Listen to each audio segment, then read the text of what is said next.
నమస్కారం. ఈరోజు మనం ఫార్మసీ కౌన్సిల్ ఆఫ్ ఇండియా అంటే పీసీఐ నుంచి వచ్చిన ఒక ముఖ్యమైన సర్క్యులర్ గురించి మాట్లాడుకుందాం. అవును, దాంతోపాటు 1948 నాటి ఫార్మసీ యాక్ట్లోని ఒక సెక్షన్ని కూడా కొంచెం లోతుగా చూద్దాం.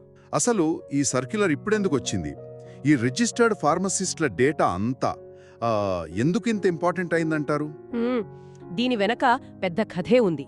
ఈ పాత చట్టానికి కొత్తగా వస్తున్న హెల్త్ ప్రొఫెషనల్ రిజిస్ట్రీ అంటే హెచ్పిఆర్కి మధ్య ఉన్న లింక్ ఏంటో చూస్తే గానీ అర్థం కాదు. సరే, let's start with the circular. దీని నంబర్ పాలసీ 13014220025 పాలసీ జూలై 15న రిలీజ్ అయింది. అవును, ఇది అన్ని స్టేట్ ఫార్మసీ కౌన్సిల్స్కి ఇంకా రిజిస్ట్రేషన్ ట్రిబ్యునల్స్కి వెళ్ళింది. మెయిన్ పాయింట్ ఏంటంటే రిజిస్టర్డ్ ఫార్మసిస్ట్ల అందరి కన్సాలిడేటెడ్ డేటా అది వెంటనే పంపమై కోరారు. ఇందుకు ఆ కారణం ఏంటంటే ఈ హెల్త్ ప్రొఫెషనల్ రిజిస్ట్రీ హెచ్పిఆర్ ఉంది కదా. అవును, ఆ కొత్త నేషనల్ సిస్టమ్.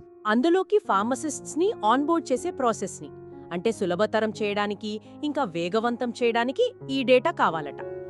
ఏమేం డీటెయిల్స్ అడిగారో చూస్తే ఫార్మసిస్ట్ పేరు, పుట్టిన తేదీ, ఇది కూడా DDMMYY ఫార్మాట్లోనే ఉండాలట. అలాగే contact number, email ID, state registration number. Registration number కూడా కంప్లీట్ ఫార్మాట్లో ఇవ్వాలి.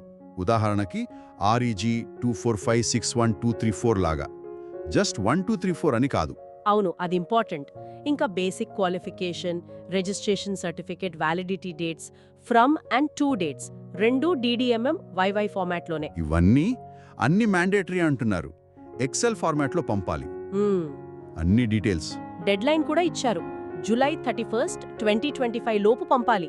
చాలా స్ట్రిక్ట్ గా చెప్పారు. వావ్, అంటే 15 రోజులే టైం ఇచ్చారు.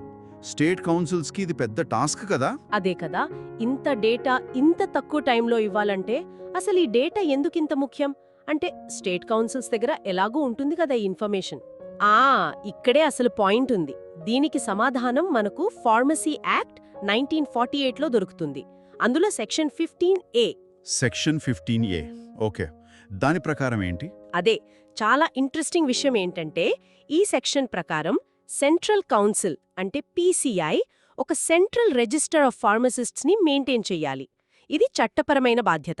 ఓ, సెంట్రల్ రిజిస్టర్ అంటే దేశం మొత్తం మీద ఉన్న ఫార్మసిస్ట్ల లిస్టా? ఖచ్చితంగా. దేశంలోని అన్ని స్టేట్ రిజిస్టర్స్లో ఉన్న ఫార్మసిస్ట్ల పేర్లన్నీ ఈ సెంట్రల్ రిజిస్టర్లో ఉండాలి. అంటే ఇది ఎప్పటినుంచో ఉందా? చట్టం ప్రకారం అయితే ఉంది. నిజానికి ప్రతి స్టేట్ కౌన్సిల్ ప్రతి సంవత్సరం ఏప్రిల్ 1 తర్వాత వాళ్ల స్టేట్ రిజిస్టర్ యొక్క 5 కాపీలను సెంట్రల్ కౌన్సిల్కి పంపాలి. 5 కాపీలా? ఓకే. అలాగే స్టేట్ రిజిస్టర్లో ఏవైనా మార్పులు జరిగితే అంటే కొత్త రిజిస్ట్రేషన్స్, రెన్యువల్స్, డిలీషన్స్ ఇలాంటివేమైనా ఉంటే వెంటనే సెంట్రల్ కౌన్సిల్కి తెలియజేయాలి. అయితే ఇప్పుడు పీసీఐ అడుగుతున్న ఈ డేటా సెంట్రల్ రిజిస్టర్ని అప్డేట్ చేయడానికేనా? అవును, దాన్ని అప్డేట్ చేయడంతో పాటు ఇప్పుడొస్తున్న ఈ కొత్త హెచ్పిఆర్తో ఇంటిగ్రేట్ చేయడానికి కూడా. అంటే ఇది కేవలం ఒక అడ్మినిస్ట్రేటివ్ పని కాదు. ఇదొక లీగల్ రిక్వైర్మెంట్ని ఫుల్ఫిల్ చేయడంతో పాటు నేషనల్ హెల్త్ డేటాబేస్ నిర్మాణానికి కూడా హెల్ప్ చేస్తుంది. ఓకే ఓకే, ఇప్పుడు కనెక్ట్ అవుతోంది. అంటే ఇదంతా బిగర్ పిక్చర్లో భాగం. దేశవ్యాప్తంగా ఉన్న క్వాలిఫైడ్ ఫార్మసిస్టులందర్నీ ఒకే ప్లాట్ఫామ్ పైకి తేవడం. అంతేకాదు ఇంకో విషయం. సెక్షన్ 15A(4) ప్రకారం ఈ సెంట్రల్ రిజిస్టర్ అనేది ఒక పబ్లిక్ డాక్యుమెంట్. పబ్లిక్ డాక్యుమెంటా? అవును. ఇండియన్ ఎవిడెన్స్ యాక్ట్ 1872 ప్రకారం దీనికి లీగల్ వాల్యూ ఉంటుంది. ఇంకా ఇది గజెట్ ఆఫ్ ఇండియాలో కూడా పబ్లిష్ చేయబడుతుంది. ఓ మై గాడ్, అంటే దీనికి అంత చట్టబద్ధమైన ప్రాముఖ్యత ఉందన్నమాట. అందుకే ఈ డేటా ఇంత కీలకము. సో మొత్తానికి మనం అర్థం చేసుకోవాల్సింది ఏంటంటే ఈ సర్క్యులర్ అనేది ఏదో ఊరికే డేటా అడగడం కాదు. ఇది ఒక పక్క ఫార్మసీ యాక్ట్ కింద ఉన్న ఒక మ్యాండేట్ని అమలు చేయడం, మరోపక్క హెచ్పిఆర్ లాంటి నేషనల్ హెల్త్ ఇనిషియేటివ్ని బలోపేతం చేయడం. ఇది చాలా చాలా స్ట్రాటజిక్ మూలా కనిపిస్తోంది. కరెక్ట్. ఇది దేశంలో ఉన్న ప్రతి రిజిస్టర్డ్ ఫార్మసిస్ట్కి సంబంధించిన విషయం. వాళ్ల డేటా ఇప్పుడు నేషనల్ లెవెల్లో ఇంటిగ్రేట్ అవుతోంది. నిజమే. అయితే ఇది ఇంకో ప్రశ్నను లేవనెత్తుతుంది కదా. ఏంటది? ఇలాంటి సెంట్రలైజ్డ్ హెల్త్ ప్రొఫెషనల్ డేటా అంటే దేశంలోని ఫార్మసిస్టులందరి వివరాలు ఒకే చోట డిజిటల్గా అందుబాటులో ఉండటం వల్ల భవిష్యత్తులో మన హెల్త్ కేర్ డెలివరీలో గాని లేదా ఫార్మసీ ప్రాక్టీస్ రెగ్యులేషన్లో గాని ఎలాంటి మార్పులు రావచ్చు.